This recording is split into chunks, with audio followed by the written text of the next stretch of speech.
যখনই কোনো নতুন রেসিপি ট্রাই করি সেটা বেস্টের থেকেও বেস্ট হবে এটাই চেষ্টা করি।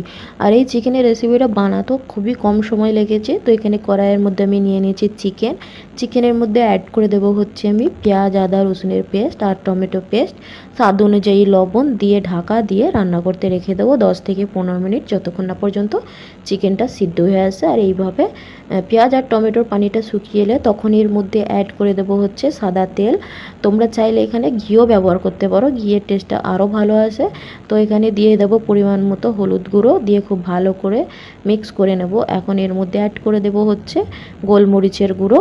এখানে আমি গোলমরিচ গুঁড়ো ব্যবহার করেছি আর ধনে গুঁড়ো দিয়েছি।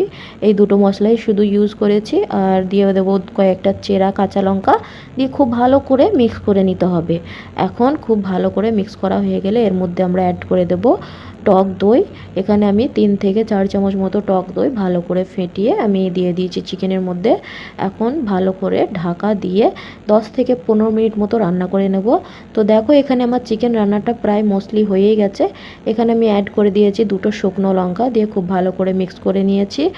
আর চিকেনটাও দেখো সিদ্ধ হয়ে গেছে মোটামুটি। এখন আমি চিকেনটা গার্নিশ করে নেব। ধনেপাতা কুচি, কাঁচা লঙ্কা কুচি আর আদা কুচি দিয়ে আমি গার্নিশ করে নিয়েছি।